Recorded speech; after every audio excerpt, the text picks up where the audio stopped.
Assalamualaikum warahmatullahi wabarakatuh. Selamat datang di Manunggaling Misteri. Bersiaplah untuk menikmati kisah ini. Mari kita mulai.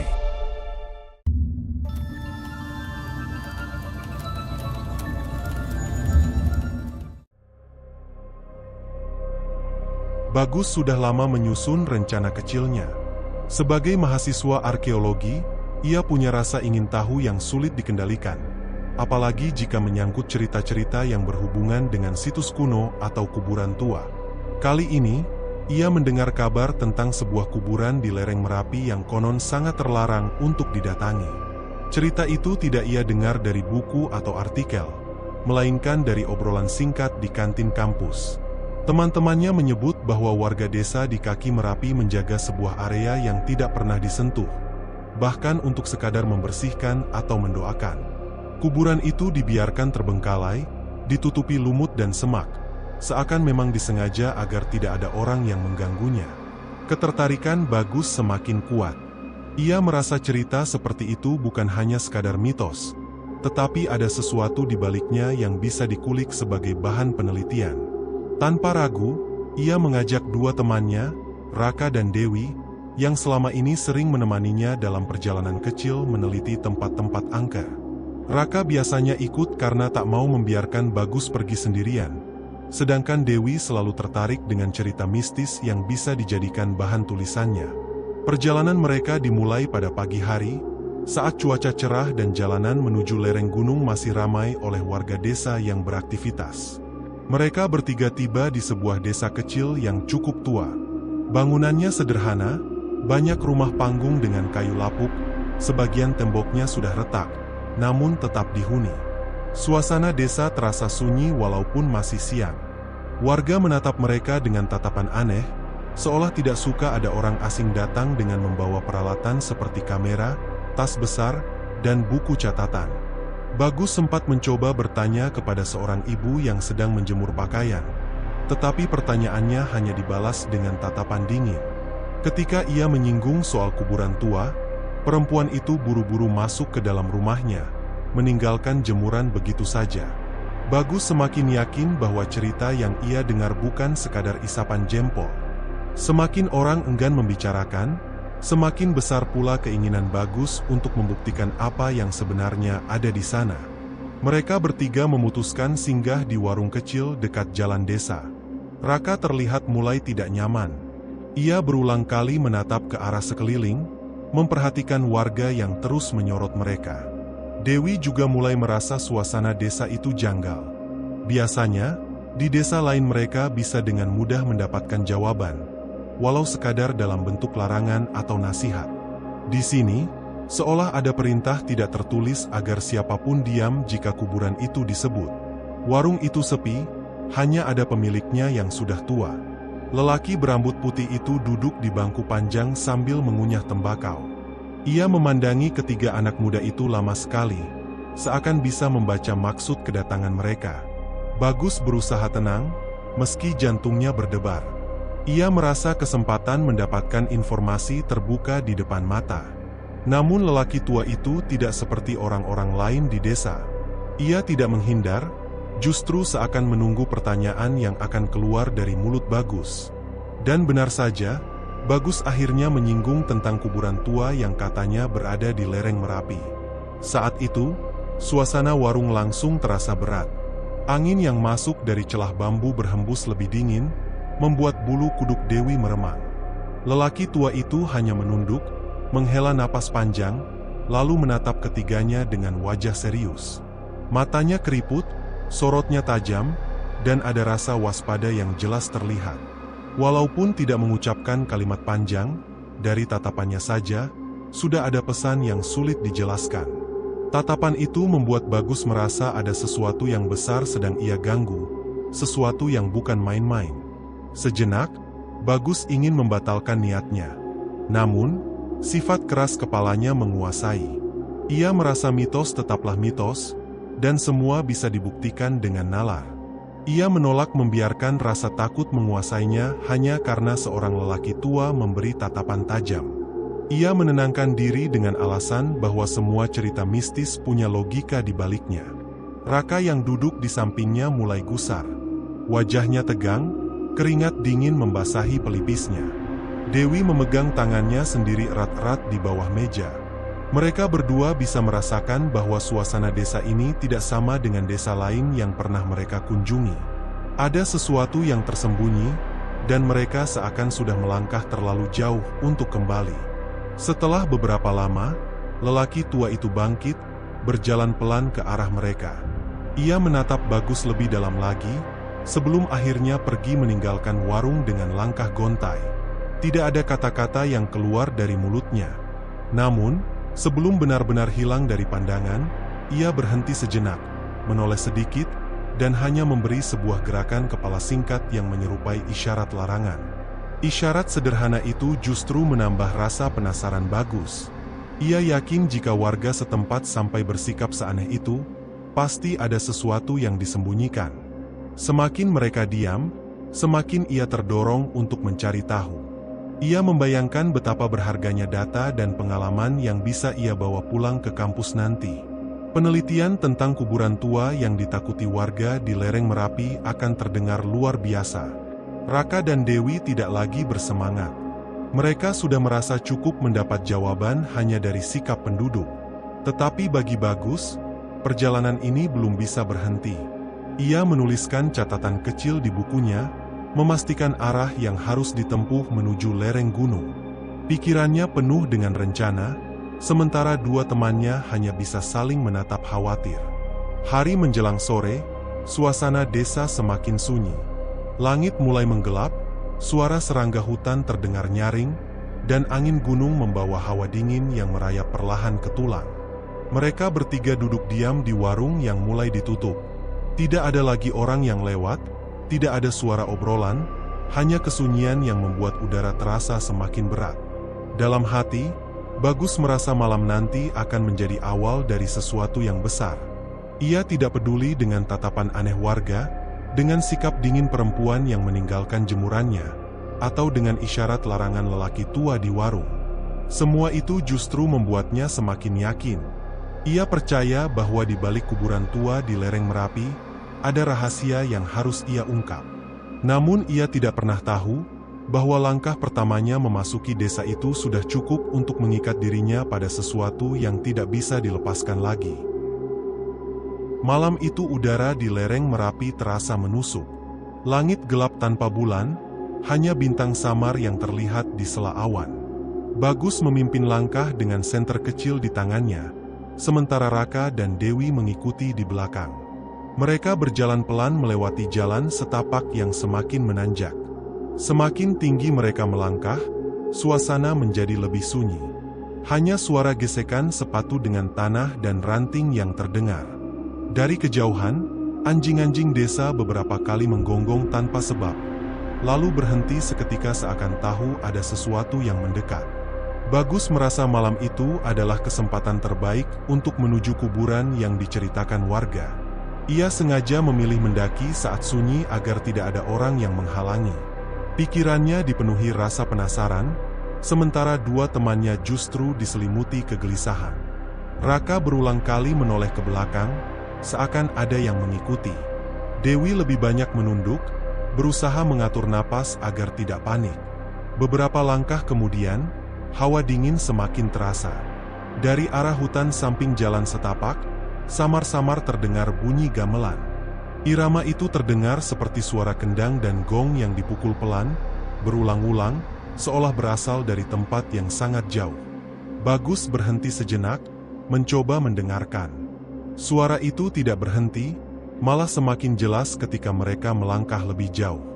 Bau bunga melati ikut terbawa angin, menambah rasa aneh dalam perjalanan. Tanah di bawah kaki mereka mulai lembek, bercampur dedaunan kering yang basah. Pohon-pohon tinggi menjulang menutupi pandangan, membuat jalan seolah semakin gelap walaupun senter diarahkan lurus ke depan. Raka mulai merasa tidak nyaman. Ia tahu jalur pendakian Merapi cukup banyak, tetapi jalur yang mereka lewati terasa asing. Tidak ada tanda-tanda jalur pendaki resmi, tidak ada papan petunjuk, hanya jalan setapak yang seolah tercipta untuk mereka malam itu. Hening semakin pekat. Hanya langkah kaki yang terdengar. Namun sesekali, telinga mereka menangkap suara lain. Seperti orang berjalan di antara pepohonan, tetapi setiap kali mereka berhenti, suara itu ikut menghilang. Rasa was-was membuat perjalanan menjadi berat. Bayangan pohon yang bergerak tertiup angin terlihat seperti sosok yang mengintai dari jauh. Bagus tetap melangkah dengan semangat. Baginya, semua yang mereka alami adalah bagian dari suasana gunung yang penuh cerita mistis. Ia menolak menganggapnya ancaman. Pikirannya hanya tertuju pada satu hal, menemukan kuburan tua yang tidak tercatat dalam peta. Ia yakin kuburan itu memiliki cerita sejarah yang bisa ia buktikan. Perjalanan semakin menanjak.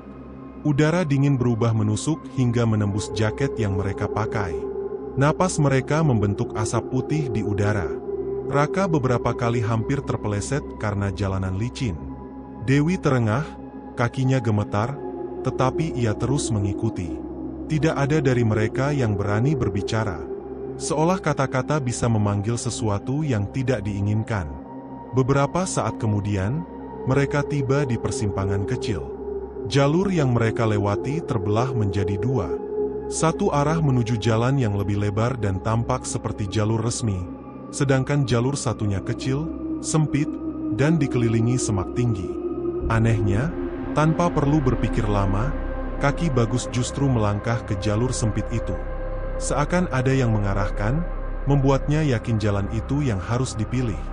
Raka dan Dewi terpaksa ikut, walaupun perasaan mereka menolak. Semakin jauh masuk, jalan itu terasa tidak wajar. Semak menutup di kanan kiri, ranting-ranting pohon menjulur rendah seperti tangan yang ingin meraih. Suara gamelan yang sejak tadi samar kini terdengar lebih jelas. Seakan ada pesta tersembunyi di tengah hutan.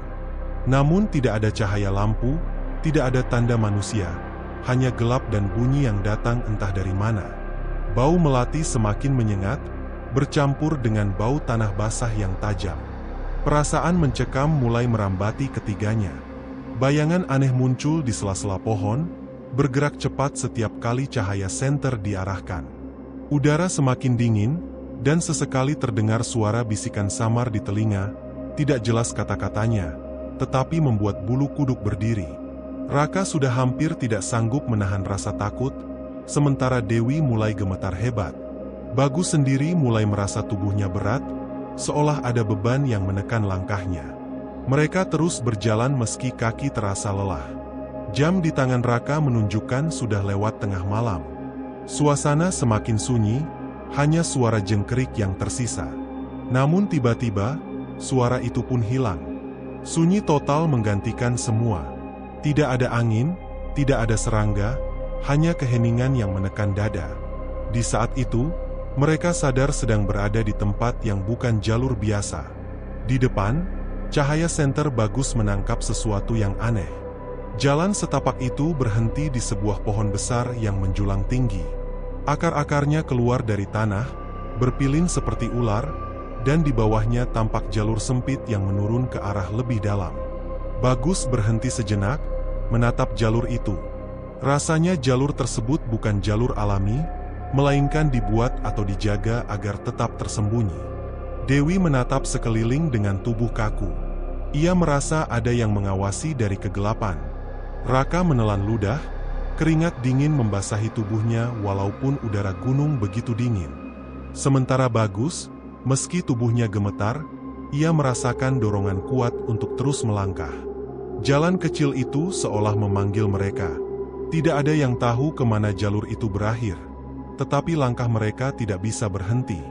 Bagus menuruni jalur sempit itu perlahan, diikuti Raka dan Dewi yang nyaris kehilangan tenaga. Malam di lereng Merapi semakin pekat. Suara gamelan menghilang, digantikan kesunyian yang menekan telinga.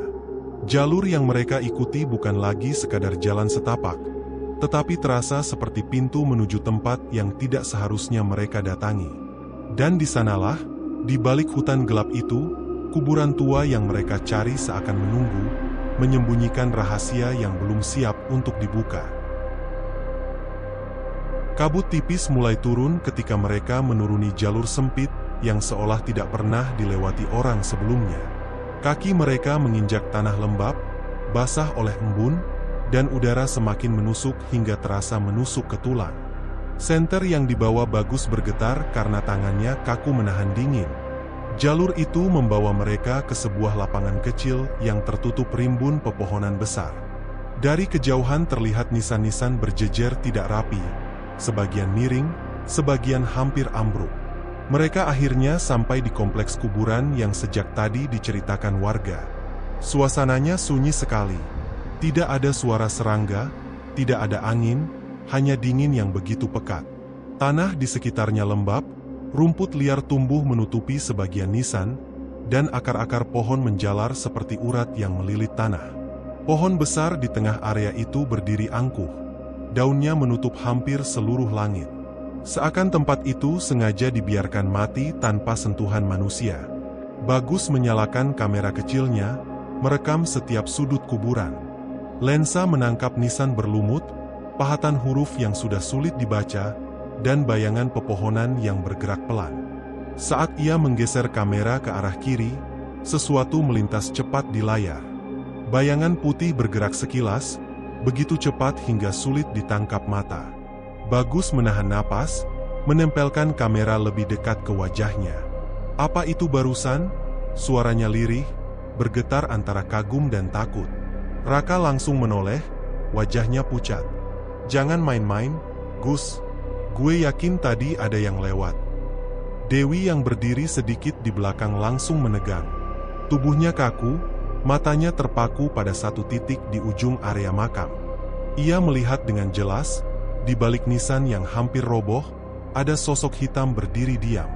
Tubuhnya tinggi, kepalanya miring, dan matanya hanya dua lubang kosong yang menatap tajam ke arah mereka. Dengan suara gemetar, Dewi akhirnya berteriak, "Di sana! Lihat! Ada yang berdiri!" Bagus dan Raka segera mengarahkan senter ke arah yang ditunjuk Dewi. Namun ketika cahaya menyorot tempat itu, sosok yang ia lihat sudah menghilang. Hanya ada nisan kosong dengan bayangan pohon yang bergerak pelan karena angin. Dewi menutup mulutnya dengan tangan, matanya berkaca-kaca. Ia yakin sekali apa yang dilihatnya bukan ilusi. "Dewi, tenang," ucap Raka sambil menahan bahunya, tetapi suaranya sendiri terdengar gemetar. Bagus mencoba mengalihkan ketakutannya dengan terus merekam. Ia menyalakan kamera ke arah lain, berharap menangkap bayangan itu lagi. Namun justru semakin lama, semakin terasa bahwa ada sesuatu yang mengelilingi mereka.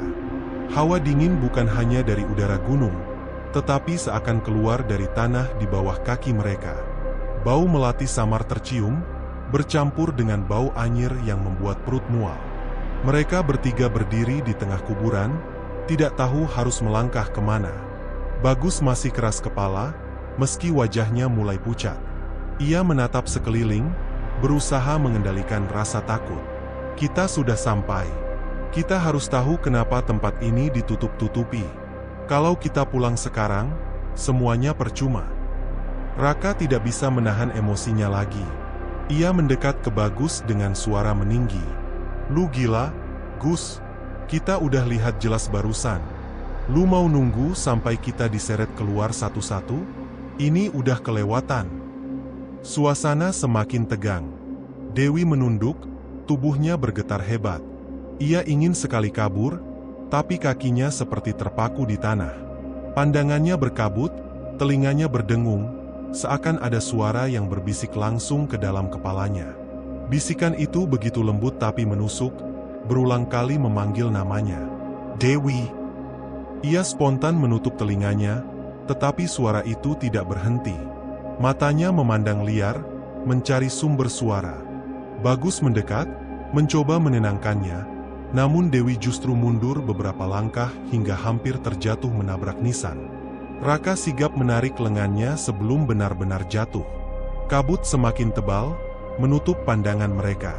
Cahaya senter hanya mampu menembus beberapa meter ke depan.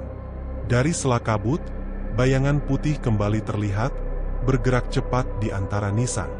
Kali ini Bagus jelas melihatnya.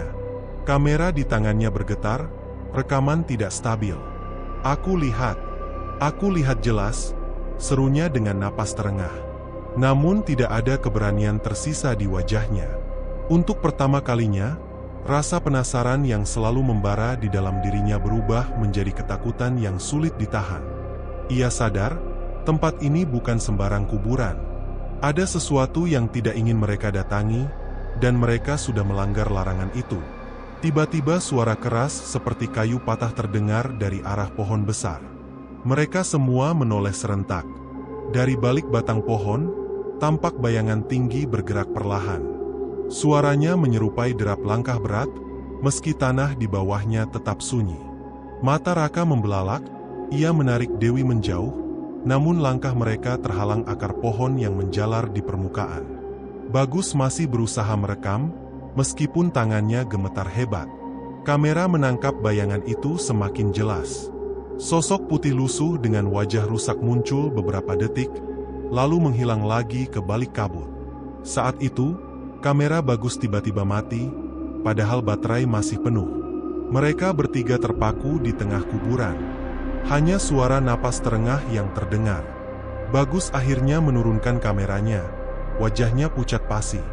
Ia baru benar-benar percaya bahwa semua cerita warga bukan sekadar mitos.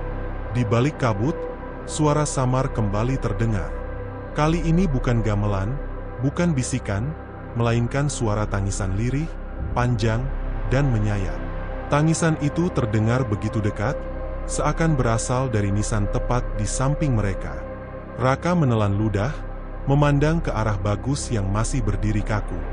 "Kita harus pergi, Gus," suaranya parau, nyaris putus asa. Bagus tidak menjawab. Pandangannya kosong, tubuhnya gemetar, dan ia merasa seluruh tempat itu sedang menatap mereka dengan mata yang tak terlihat. Suasana di kuburan tua itu semakin mencekam. Kabut makin tebal, membuat pandangan hanya sebatas beberapa langkah ke depan.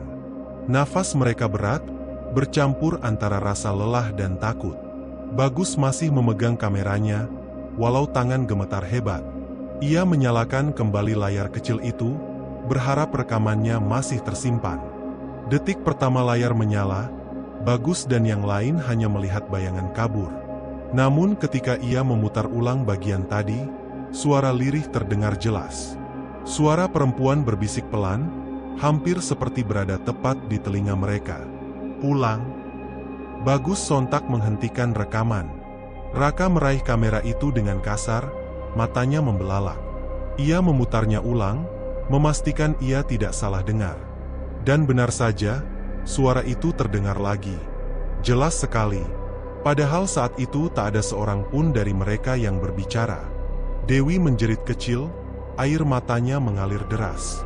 Tubuhnya gemetar, ia memeluk dirinya sendiri seolah mencari perlindungan. "Aku nggak mau di sini lagi. Aku nggak kuat." Suaranya pecah, penuh ketakutan. Raka langsung menoleh ke Bagus dengan wajah penuh amarah. "Lu denger kan? Lu puas sekarang? Kita disuruh pulang. Bahkan arwah di sini nggak mau kita ada di sini." Bagus masih terpaku menatap layar kamera, seakan tak percaya apa yang didengar barusan. Ia mencoba menenangkan diri, meski jantungnya berdegup kencang. "Tapi ini bukti nyata, Rak. Suara itu bisa jadi petunjuk. Kita nggak bisa berhenti sekarang."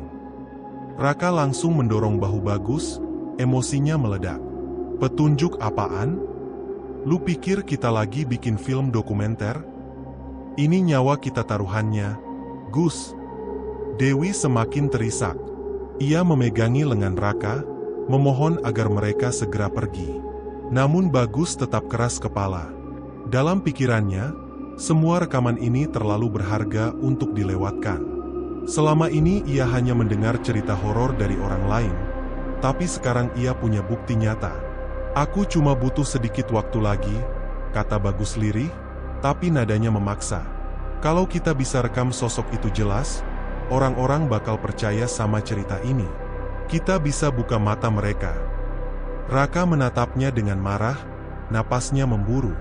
"Lu egois, Gus. Lu pikir semua ini buat kebanggaan lu sendiri? Dewi udah ketakutan setengah mati, dan lu masih mikirin kamera itu." Suasana pecah. Untuk pertama kalinya, Mereka bertiga benar-benar terpecah. Dewi tak kuasa berkata apa-apa, hanya tangisannya yang memenuhi keheningan. Raka mencoba menarik tangan Bagus, tapi ia menepis dengan kasar. Bagus menyalakan kamera lagi. Ia mengarahkan lensa ke arah pohon besar di tengah kuburan, berharap sesuatu muncul. Namun yang terekam justru semakin aneh. Suara tangisan samar terdengar, kali ini lebih jelas, seperti seorang perempuan meratap panjang. Tangisan itu seakan menembus dada mereka. Udara mendadak lebih dingin, napas terasa berat. Raka spontan mematikan kamera itu dengan menekan tombol. Ia melemparnya ke tanah, membuat Bagus terperanjat. "Rak, gila lu? Itu alat satu-satunya buat bukti kita." Bagus membungkuk cepat, mengambil kameranya yang terjatuh di tanah basah. "Gue nggak peduli bukti. Gue cuma peduli kita keluar dari sini hidup-hidup."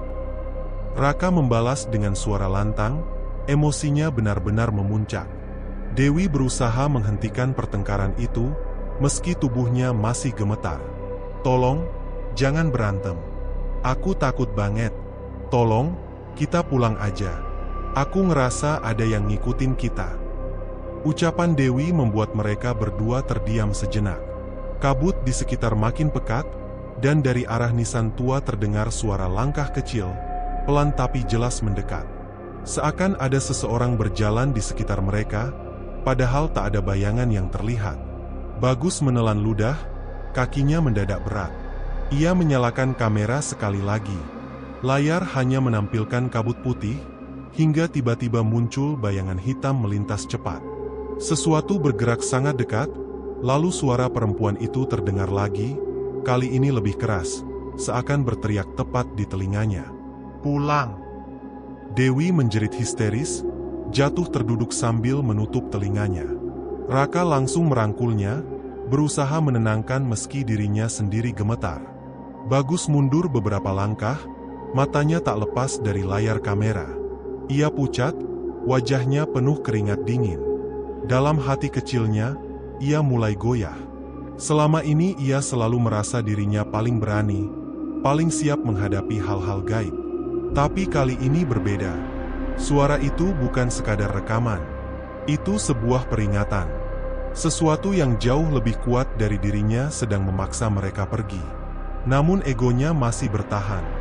Ia menggenggam kamera itu erat, meski tubuhnya gemetar. Kalau mereka nggak mau kita di sini, kenapa mereka kasih tanda? Kenapa mereka kasih suara? Suaranya pelan, hampir seperti berbicara pada dirinya sendiri. Raka menatapnya dengan marah bercampur putus asa. "Karena mereka pengen kita pergi, Gus, jangan bikin mereka marah." Dewi masih terisak, wajahnya pucat pasi. "Aku mohon, kita pulang aja. Aku nggak kuat lagi." Suasana hening kembali, hanya terdengar tangisan Dewi dan langkah samar entah dari mana. Bagus akhirnya menunduk, napasnya tersengal. Untuk pertama kalinya, ia ragu. Kamera di tangannya bergetar, dan dalam benaknya muncul pertanyaan yang selama ini ia abaikan. Apakah semua ini sepadan dengan nyawa mereka?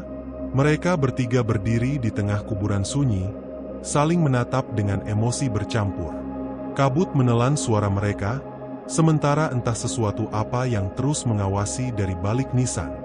Dan rekaman di kamera Bagus terus berjalan, menampilkan bayangan samar yang perlahan mendekat. Kabut masih menebal, membuat pandangan semakin terbatas. Mereka bertiga berdiri dalam ketegangan, seolah udara di sekitar kuburan itu menolak kehadiran mereka. Dewi sudah tak henti menangis sejak tadi, sementara Raka sibuk menenangkan sambil menahan emosinya. Namun Bagus, seperti kerasukan rasa penasaran, malah sibuk memperhatikan salah satu makam yang terlihat berbeda. Nisan itu miring, tanahnya sedikit ambles, seperti sudah lama tidak terurus. Rumput liar menutup sebagian permukaan, dan bau anyir samar tercium dari arah sana. Bagus menyalakan kamera, lalu menyorot makam itu dengan wajah penuh rasa ingin tahu. "Gus, jangan macam-macam," bisik Raka dengan nada tegas. "Kita udah cukup gila datang ke sini. Jangan ditambah dengan hal bodoh lagi." Bagus menoleh sekilas, lalu menaruh kameranya di tanah, menghadap makam itu. Ia meraih kayu besar yang tergeletak tak jauh dari situ, lalu mulai mengais tanah di sekitar pusara. "Gus, lu apaan sih? Berhenti, anjing!" Raka melotot, nadanya meledak. Dewi semakin histeris. "Jangan, Gus, tolong jangan. Aku udah nggak kuat, aku pengen pulang." Namun Bagus tak menggubris. Keringat dingin menetes di wajahnya, tubuhnya gemetar tapi tangannya terus menggali. Setiap kali tanah terangkat, aroma busuk makin terasa, menusuk hidung mereka bertiga. Udara seakan menjadi lebih berat, seperti ada sesuatu yang marah karena tempatnya diganggu. Tanah bergetar halus. Suara lirih menyerupai erangan terdengar dari bawah. Bagus sempat berhenti, menoleh ke arah Raka dan Dewi yang sudah pucat. Tapi rasa penasarannya lebih kuat daripada ketakutannya. Ia menggali lagi, lebih dalam, semakin nekat. "Bagus!" Raka menghampiri, menarik bahunya dengan kasar. "Lu udah kelewatan. Gue nggak peduli sama rekaman, sama bukti, sama semua ini. Lu berhenti sekarang juga atau gue tinggalin lu di sini." Bagus menepisnya dengan kasar. Wajahnya tegang, matanya liar. "Lu nggak ngerti, Rak? Ada sesuatu di sini. Suara, bayangan, ini bukan kebetulan. Kita bisa temuin jawabannya kalau gue terusin." Dewi berteriak histeris sambil memeluk Raka. "Aku nggak mau di sini. Tolong jangan biarin dia. Rak, aku takut banget." Namun Bagus tak berhenti. Ia menggali makin cepat, napasnya terengah. Hingga tiba-tiba, tanah itu bergetar lebih keras. Dari lubang kecil yang terbentuk, angin dingin keluar, membawa bau busuk yang jauh lebih pekat, membuat perut mereka mual. Lalu, terdengar jeritan samar dari bawah tanah. Suara perempuan, melengking, penuh penderitaan. Dewi langsung jatuh terduduk, menutup telinganya dengan kedua tangan. "Berhenti, Gus. Itu jeritan orang mati. Lu gila kalau terusin." Raka melangkah maju, wajahnya penuh kemarahan bercampur ketakutan. Ia menendang kayu dari tangan Bagus, lalu berteriak, "Cukup! Gue nggak mau mati konyol gara-gara obsesi bodoh lu." Bagus terhuyung, menatap Raka dengan mata merah menahan emosi. "Lu penakut. Lu nggak pernah ngerti apa yang gue cari. Kalau gue berhenti sekarang, kita nggak bakal tahu siapa yang dari tadi ngikutin kita." Tiba-tiba tanah yang digali Bagus runtuh sedikit, membentuk celah lebih dalam. Dari celah itu, sesuatu muncul. Sebuah tangan hitam, kurus, dengan kuku panjang dan tajam, merayap keluar perlahan. Gerakannya lambat, tapi sangat jelas, dan arahnya langsung menuju kaki Bagus yang masih terperangah.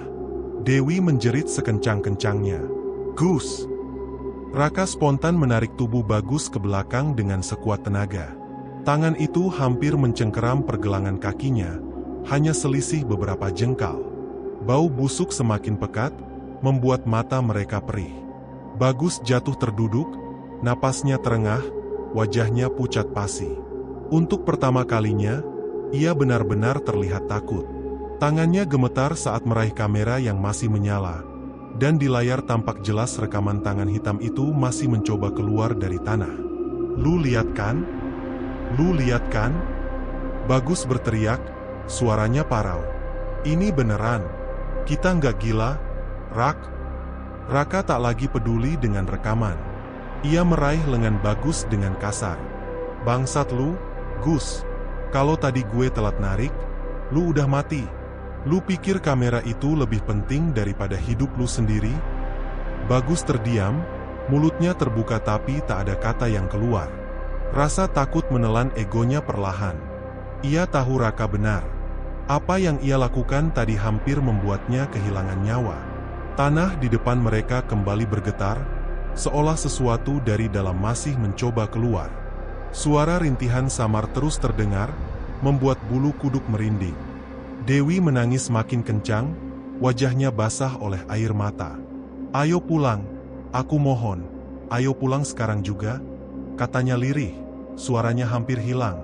Raka mengangguk tegas, lalu menarik tangan Bagus dan Dewi bersamaan. Kita cabut sekarang. Gue nggak peduli sama apapun lagi. Kalau lu masih keras kepala, Gus, gue sumpah, gue tinggalin lu sendirian di sini. Kali ini Bagus tidak melawan. Kakinya lemas, kepalanya menunduk. Kamera masih tergenggam di tangannya, tapi kini ia tak lagi bangga memegangnya. Rasa takut jauh lebih nyata daripada keinginannya untuk mencari bukti. Mereka bertiga berjalan tergesa, meninggalkan makam yang masih bergetar pelan. Dari belakang, samar-samar terdengar suara erangan panjang, seperti seseorang yang dikubur hidup-hidup. Dan dari kamera Bagus yang masih menyala, sosok hitam samar terlihat merayap keluar dari lubang yang tadi ia gali. Langkah mereka terhenti ketika tanah di belakang tiba-tiba bergetar lebih keras dari sebelumnya. Suara erangan panjang keluar dari dalam makam yang tadi digali Bagus. Mereka bertiga membeku, tubuh kaku, napas tercekat. Dari tanah itu, perlahan muncul sesosok wanita. Bajunya putih lusuh penuh tanah, rambutnya panjang kusut, menutupi sebagian wajah. Saat kepalanya terangkat, wajah itu tampak rusak. Sebagian kulit mengelupas seperti terbakar, dan dari matanya hanya ada rongga kosong. Ya Tuhan, Raka bergumam, suara tercekat. Ia meraih tangan Dewi yang langsung menjerit histeris. Wanita itu berdiri tegak di depan makam, tubuhnya membungkuk aneh. Tulang-tulangnya terlihat seperti patah tapi tetap bisa menopang tubuh. Bau busuk semakin menusuk hidung, membuat mereka hampir muntah. Dewi menutup wajahnya sambil menangis. Aku nggak mau lihat lagi. Aku pengen pulang. Tolong, Rak.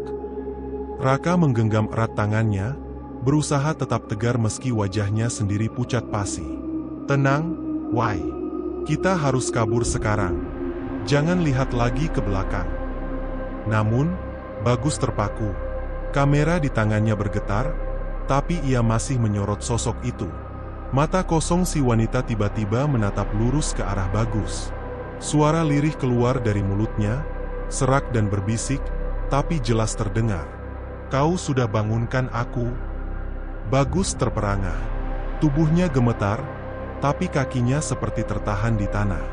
Raka panik, berteriak kencang. Gus! Jangan diam aja. Lari.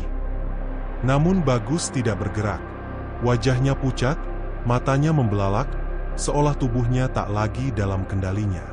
Sosok wanita itu perlahan melangkah, setiap pijakan kakinya menimbulkan suara gemeretak tulang. Dewi histeris menarik lengan Raka. Rak, tolong. Dia lihatnya ke Bagus. Dia mau ambil Bagus. Raka tak berpikir lama. Ia langsung berlari menghampiri Bagus, menarik keras bahunya. Bangun, Gus. Jangan bodoh. Kita harus pergi. Tapi saat Raka menariknya, tangan wanita itu terangkat, panjang, kurus, dengan jari-jari yang patah tapi lentur. Ia mengulurkan tangannya ke arah Bagus, lalu tiba-tiba tanah di bawah kaki Bagus runtuh, membentuk lubang hitam. Dalam sekejap, tubuh Bagus terseret jatuh. Ia berteriak sekuat tenaga. Rak, tolongin gue. Raka berusaha meraih tangannya, tapi genggaman itu terlalu cepat. Bagus ditarik oleh sosok wanita itu, masuk ke dalam tanah seakan bumi menelannya hidup-hidup. Bagus! Raka menjerit, wajahnya penuh keputusasaan. Dewi menjerit lebih kencang, suaranya pecah. Ia memeluk Raka sambil menangis histeris. Dia di bawah. Rak, dia di bawah. Apa yang harus kita lakuin? Aku nggak mau mati di sini. Raka terduduk lemas di tanah, kedua tangannya gemetar. Bangsat, kenapa dia nggak dengerin gue? Kenapa dia masih keras kepala? Tanah di depan mereka perlahan menutup kembali, seperti tidak pernah terbuka. Hanya tersisa bau busuk yang menusuk dan suara samar jeritan Bagus dari dalam perut bumi. Jeritan itu lama-lama melemah, hingga hilang begitu saja. Dewi terisak, wajahnya pucat, tubuhnya gemetar hebat. Rak, aku takut banget, dia nggak bakal balikan. Bagus udah nggak ada. Raka menggertakkan gigi, Matanya merah karena menahan tangis dan marah. Ia tahu Bagus sudah tak bisa diselamatkan, tapi hatinya menolak menerima kenyataan itu. Mereka berdua berdiri terpaku, sampai sosok wanita itu kembali muncul di atas tanah. Kini lebih dekat, hanya beberapa meter dari mereka. Dari mulutnya keluar suara geraman rendah, lalu berubah menjadi tawa serak yang membuat darah berdesir. "Kalian selanjutnya." Dewi langsung menjerit sekencang-kencangnya. "Rak, aku nggak mau." Raka menarik tangannya, berlari terbirit-birit meninggalkan kuburan itu. Napas mereka terengah-engah, jantung berdetak secepat mungkin. Namun suara tawa wanita itu terus terdengar dari belakang, bergema di telinga mereka meski jarak sudah menjauh. Sesampainya di tepi pemakaman, Dewi hampir jatuh karena kakinya goyah. Raka segera menopangnya, meski dirinya sendiri sudah hampir tak kuat berdiri. "Rak, kita harus pergi jauh. Jangan pernah balik lagi ke sini." Suara Dewi lirih, penuh ketakutan. Raka hanya mengangguk, tapi matanya masih memandang ke arah makam itu. Bayangan wajah Bagus yang ditelan tanah terus menghantui pikirannya. "Gue janji, Gus," Raka bergumam dengan suara parau. "Gue nggak bakal lupain lu. Tapi demi Tuhan, gue nggak mau ada lagi yang mati gara-gara tempat ini." Namun samar-samar, dari arah pemakaman, terdengar suara lirih seperti bisikan. "Belum selesai." Raka dan Dewi saling menatap, wajah mereka sama-sama pucat. Mereka tahu, arwah itu belum melepaskan mereka. Raka dan Dewi berlari sekuat tenaga, tanpa berani menoleh ke belakang. Nafas mereka tersengal, dada terasa mau meledak. Suara jeritan Bagus masih saja menggema di telinga, meski mereka tahu temannya itu sudah ditelan tanah. Jeritan itu bercampur dengan suara lain yang tak mereka kenali. Tangisan panjang seorang perempuan, diiringi tawa serak yang membuat bulu kuduk berdiri. Tanah yang mereka injak terasa licin, seperti becek setelah hujan, padahal sejak sore tadi cuaca kering. Setiap langkah meninggalkan bekas lumpur hitam pekat. Raka semakin panik, karena jalan yang mereka tempuh tidak terlihat familiar. Padahal tadi mereka masuk dari jalan setapak kecil di pinggir desa. "Rak, ini bukan jalan yang tadi."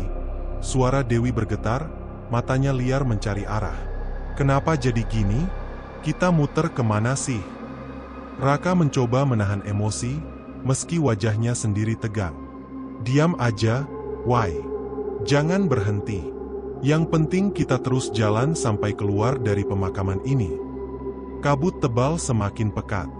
Pandangan hanya sejauh beberapa langkah ke depan.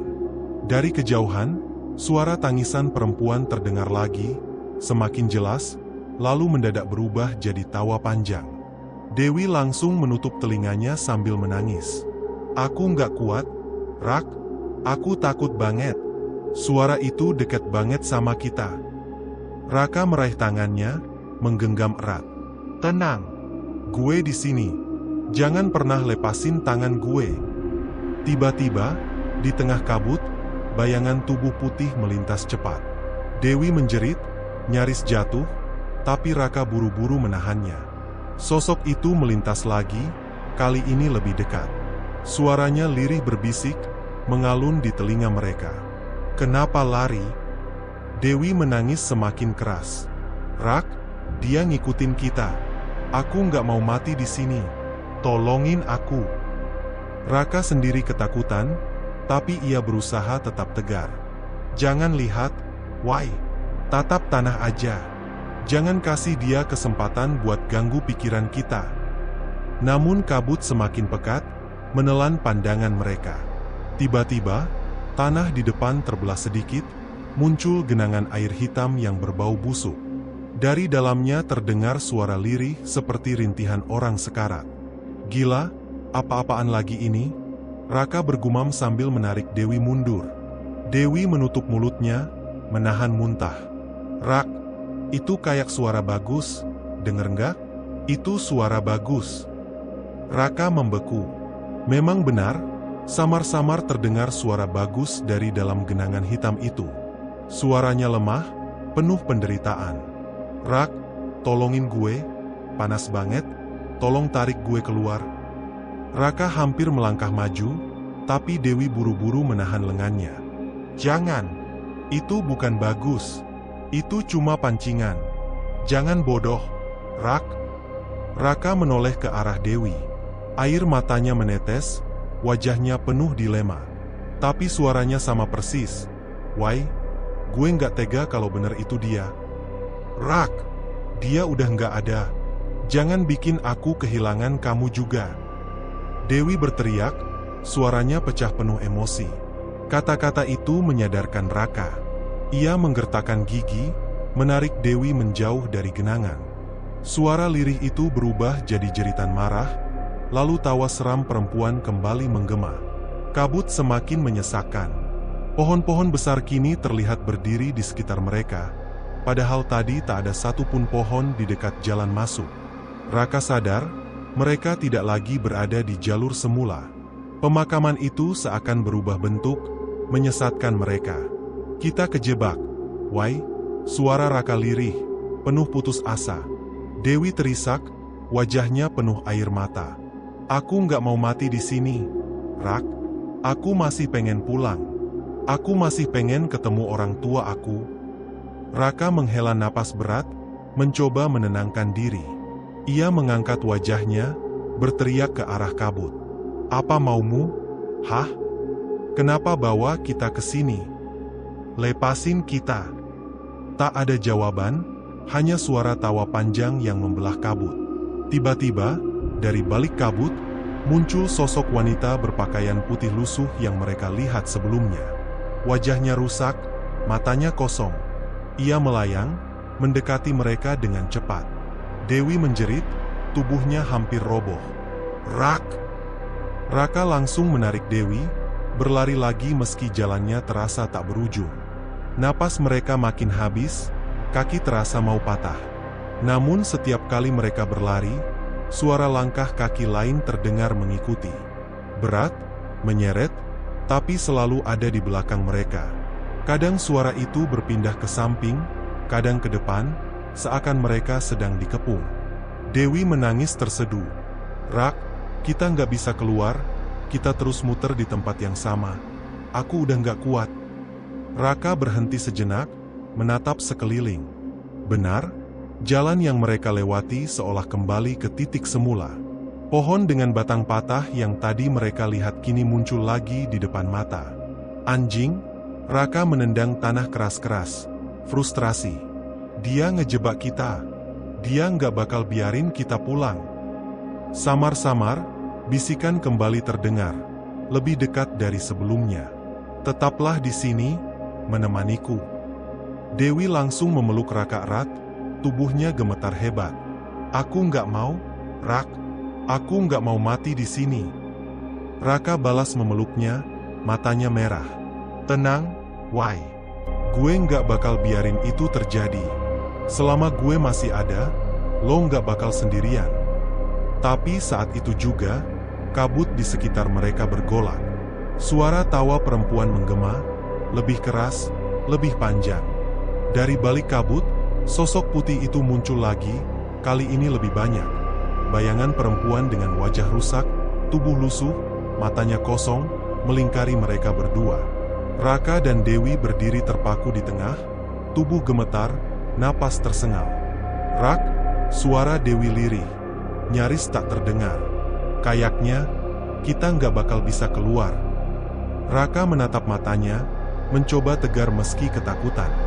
Jangan ngomong gitu. Kita harus cari cara, kita pasti bisa keluar. Namun di sekeliling mereka, suara-suara perempuan itu bergema bersamaan. Tetaplah di sini, temani kami. Jangan pulang.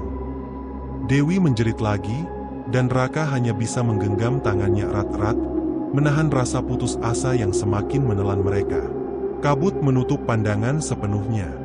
Raka dan Dewi akhirnya berhasil menuruni jalan setapak yang samar menuju desa. Nafas mereka terengah-engah, tubuh penuh lumpur, dan wajah pucat pasi.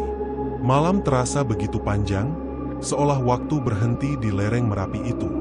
Saat mereka melewati batas desa, Langkah kaki mereka terhenti karena melihat sekumpulan warga yang sudah menunggu. Obor-obor menyala, wajah-wajah penuh cemas mengawasi keduanya. Raka hampir jatuh, tapi seorang pemuda desa langsung menyangganya. Dewi hanya bisa menangis, tubuhnya gemetar hebat. "Kenapa kalian masuk ke sana?" Suara seorang lelaki tua terdengar berat, penuh amarah bercampur takut. Dialah sesepuh desa yang sejak awal sudah memperingatkan mereka. Raka mencoba bicara, tapi suaranya serak. "Bagus, dia masih di sana." Dewi menutup wajahnya, air mata tak berhenti mengalir. Warga mulai berbisik-bisik, sebagian terlihat gelisah, sebagian lagi menunduk, seakan sudah tahu apa yang akan terjadi pada Bagus.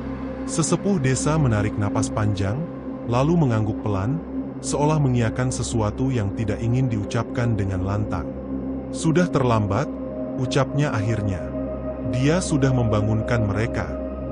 Ucapan itu membuat Dewi semakin histeris. "Tolong, kita harus cari dia. Jangan biarkan dia sendirian di sana." Seorang ibu desa mendekat, mencoba menenangkan Dewi dengan pelukan. Namun Dewi memberontak, masih ingin kembali ke lereng meski tubuhnya sudah lemah. Raka menahan tangannya erat-erat. "Cukup, Dewi. Kau tidak lihat tadi? Itu bukan tempat manusia. Kalau kita kembali, kita juga akan ikut mati." Suaranya pecah penuh emosi. Sesepuh desa kemudian duduk di kursi bambu yang dibawa warga, lalu mulai bercerita. Suasana hening, hanya suara jangkrik dan api obor yang terdengar. Semua warga menunduk hormat, menunggu penjelasan yang sudah lama menjadi rahasia gelap desa itu. "Tempat yang kalian datangi tadi," kata sang sesepuh dengan suara pelan namun tegas, "bukan kuburan biasa. Itu adalah tanah yang menelan orang-orang yang pernah dijadikan tumbal bagi gunung ini. Dulu, saat Merapi sering murka, para leluhur mencari cara untuk meredakan amarahnya. Mereka memilih orang-orang tertentu, lalu menguburnya hidup-hidup di sana. Darah dan nyawa mereka menjadi persembahan." Dewi menutup mulutnya dengan tangan, berusaha menahan muntah mendengar kisah itu. Raka hanya menatap kosong, hatinya campur aduk antara marah dan takut. Sesepuh melanjutkan, "Arwah mereka tidak pernah tenang. Mereka jadi penunggu di tanah itu. Mereka benci diganggu, apalagi sampai ada yang berani menggali kuburannya. Itulah sebabnya, siapapun yang masuk dan mencoba membuka tanah itu, akan dianggap bagian dari mereka. Tubuhnya akan ditelan, rohnya terikat selamanya di sana." Air mata kembali jatuh dari wajah Dewi. Ia teringat jeritan Bagus, wajahnya yang ditarik ke dalam tanah oleh sosok wanita berpakaian putih lusuh itu. Bayangan itu masih jelas di benaknya. Ia menutup telinganya, tapi rasa bersalah semakin menyesakan. "Tidak, ini semua salah kita," gumamnya lirih. Raka mengepalkan tangan. "Aku sudah bilang sejak awal ini gila, tapi dia tidak mau dengar." Dan sekarang, suaranya terhenti. Ia tidak sanggup menyelesaikan kalimatnya. Warga desa hanya diam. Mereka sudah sering mendengar kisah orang luar yang hilang di sana, tapi jarang sekali ada yang kembali. Malam itu, mereka tahu, Bagus sudah menjadi korban berikutnya. Sesepuh desa kembali angkat bicara. "Anak-anak, kalian berdua masih diberi kesempatan untuk hidup. Jangan pernah kembali ke sana. Jangan pernah sekalipun mencoba mencari Bagus. Biarkan dia bersama mereka. Itu harga dari kesalahan yang sudah dibuat." Dewi terisak, tubuhnya lemas, tapi akhirnya hanya bisa mengangguk. Raka menatap sesepuh itu lama, seakan ingin marah, tapi akhirnya pasrah. Ia tahu tak ada lagi yang bisa dilakukan. Warga kemudian membawa Raka dan Dewi masuk ke rumah salah satu penduduk. Mereka diberi air hangat dan tempat untuk beristirahat. Namun mata Dewi tidak bisa terpejam. Dalam gelap kamar bambu itu, ia masih bisa mendengar suara samar di kepalanya. Suara yang sama seperti rekaman di kamera Bagus. "Pulang." Dewi menutup telinganya rapat-rapat, tubuhnya menggigil. Air mata kembali mengalir tanpa henti. Raka di sampingnya hanya bisa terbaring menatap langit-langit, Pikirannya dipenuhi rasa bersalah dan trauma yang tak akan pernah hilang. Di luar kamar, sesepuh desa duduk menatap lereng Merapi yang samar tertutup kabut malam. Ia tahu, malam itu satu arwah baru telah menjadi bagian dari penunggu. Kuburan tua di lereng Merapi kembali menelan satu nyawa, dan rahasia gelap itu tetap terjaga hingga generasi berikutnya. Pagi itu kabut masih pekat di lereng Merapi. Udara dingin menusuk tulang. Raka dan Dewi berjalan di belakang rombongan warga yang dipimpin sesepuh desa. Obor diganti dengan lampu minyak, langkah kaki menimbulkan suara gemeretak di tanah basah. Semua wajah tampak tegang, seolah tahu apa yang akan mereka lihat nanti.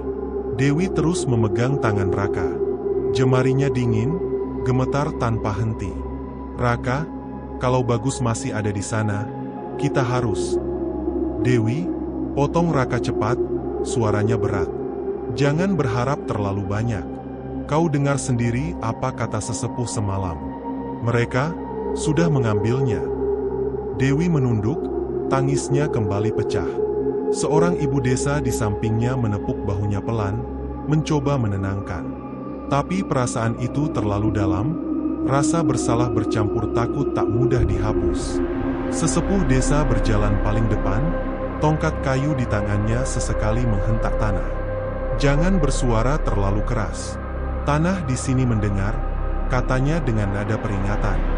Rombongan pun terdiam, hanya bunyi napas dan langkah kaki yang terdengar. Tak lama, mereka tiba di area kuburan tua.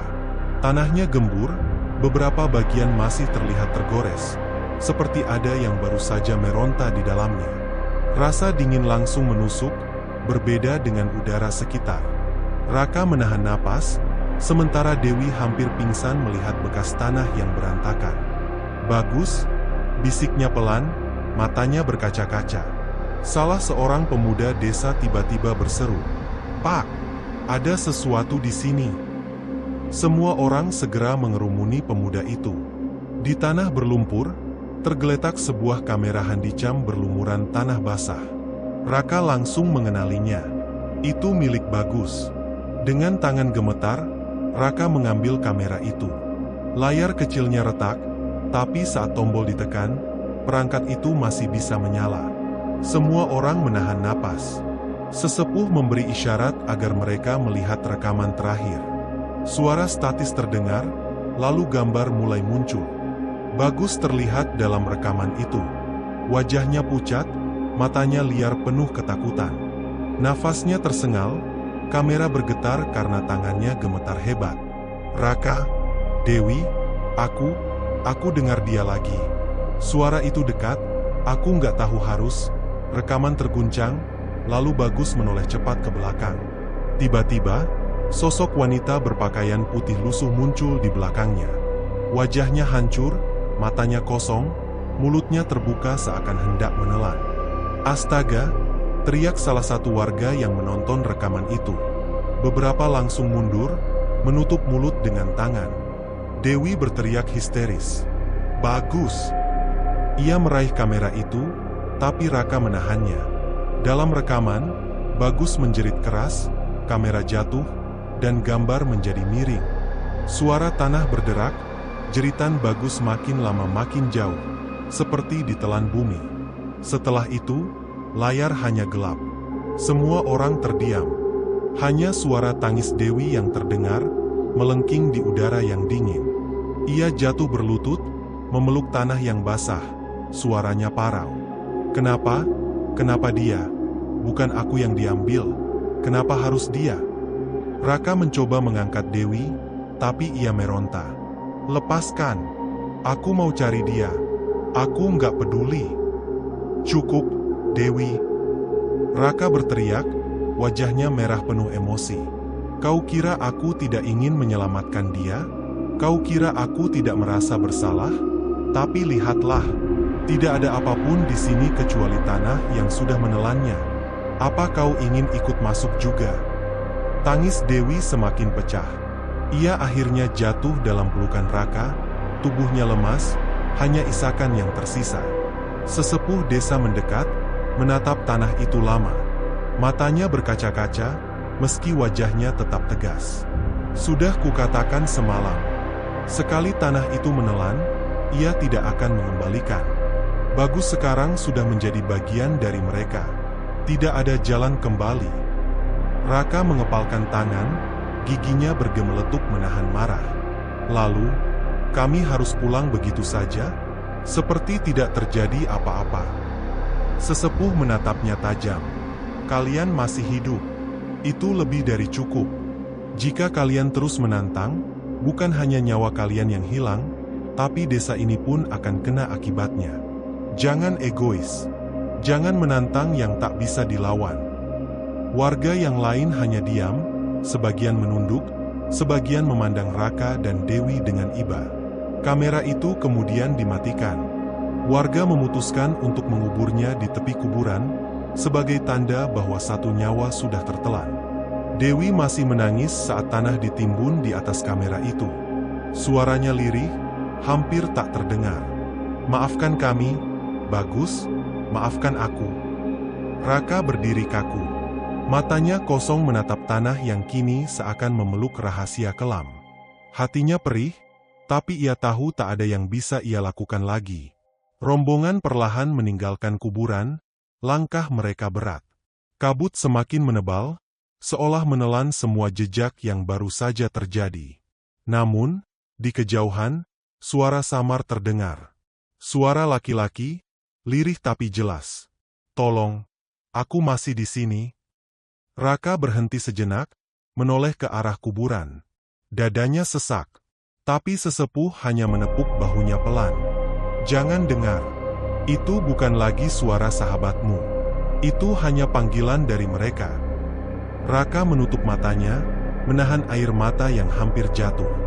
Lalu ia berjalan kembali ke desa, meninggalkan suara samar yang terus memanggil dari dalam tanah.